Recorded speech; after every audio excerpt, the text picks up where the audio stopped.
Magandang araw mga bata! Handa na ba kayo sa ating pag-aaral? Ako si Teacher Ivy na magtuturo sa inyo ng tungkol sa pangalan, Filipino Tree. Isa sa bahagi ng pananalita ay ang paggamit ng pangalan.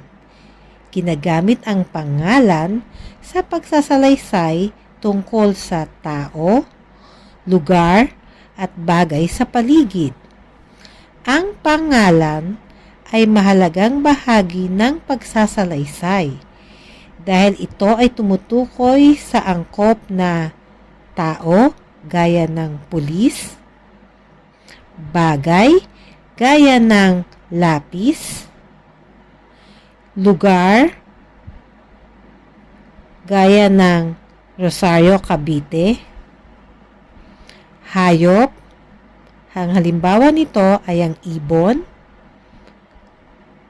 at ang pangyayari gaya ng pagkakaroon ng kaarawan.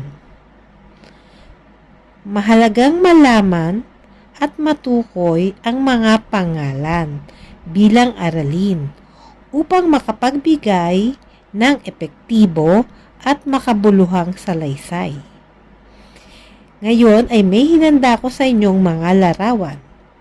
Sabihin ang ngalan ng mga ito. Tama! Baso. Ito ay tumutukoy sa angkop na ngalan ng bagay. Ikalawang larawan. Tama! Palengke. Ito ay tumutukoy sa lugar kung saan tayo namimili. Sumunod na larawan ay tama. Aklat. Ito ay tumutukoy sa bagay. Sumunod na larawan ay ang aso. Ito ay isang hayop. At ang sunod na larawan ay kung saan tayo pupunta tuwing linggo. Simbahan. Tama. Ito ay tumutukoy sa lugar. Ginagamit ang mga pangalan sa pagsasalaysay. Ang pagsasalaysay ay isang uri ng pagpapahayag. Ito ay may layuning ikwento ang mga pangyayari sa paraang pasalita o pasulat. Narito ang mga halimbawa. Ang bata ay nag-aaral magsulat. Alin ang tinutukoy dyan na pangalan? Tama!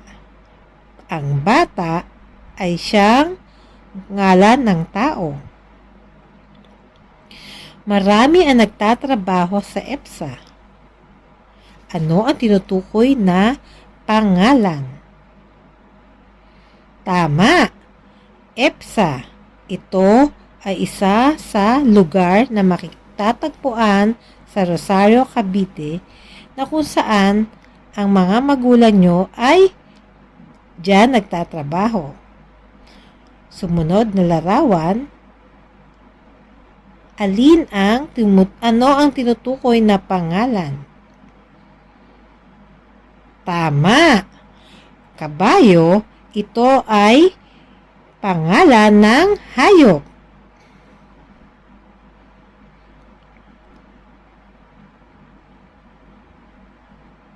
Sumunod ay ang payong. Yan. Yan ang ginagamit na bagay lalo na ngayong naulan. Masaya ako tuwing Pasko. Alin dyan ang tinutukoy na pangalan? Tama! Pasko. Ito ay tumutukoy sa ngalan ng pangyayari. Sunod natin gagawin ay ang sagutan ang alin sa sumusunod ang pangalan na tumutukoy sa tao. Pari, karne, kotse, nanay, guro, nurse, kape, atis, pato, pulis, bato, kama.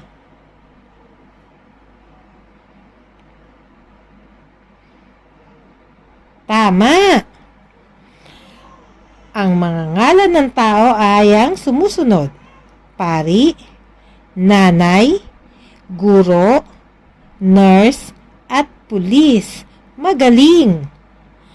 Alin sa sumusunod ang pangalan na tumutukoy sa bagay?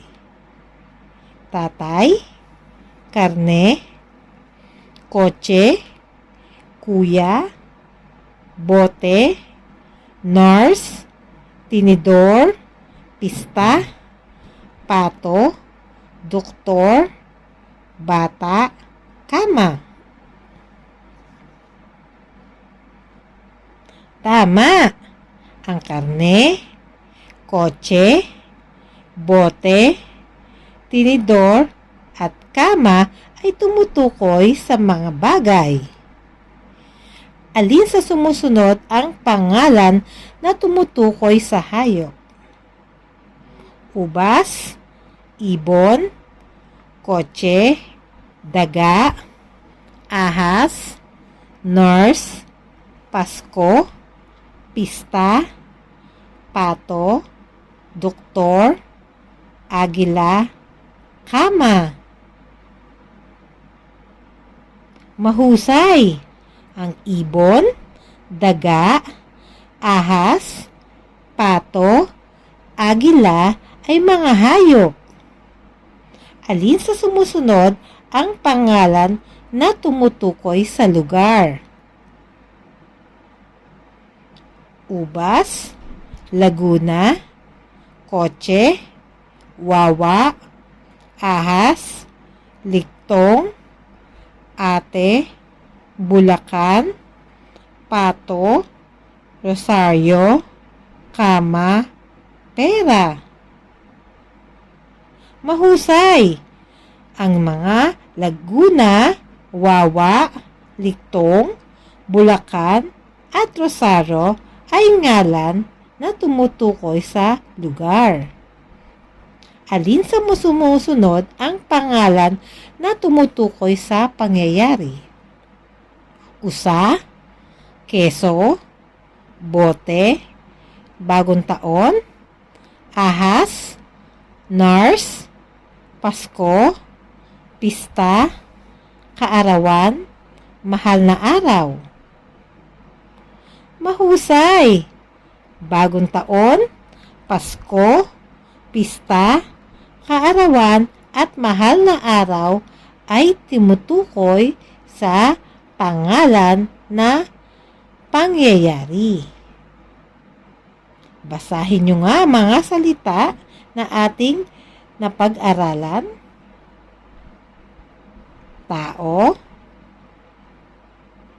pari, nanay, guro, nurse, at pulis.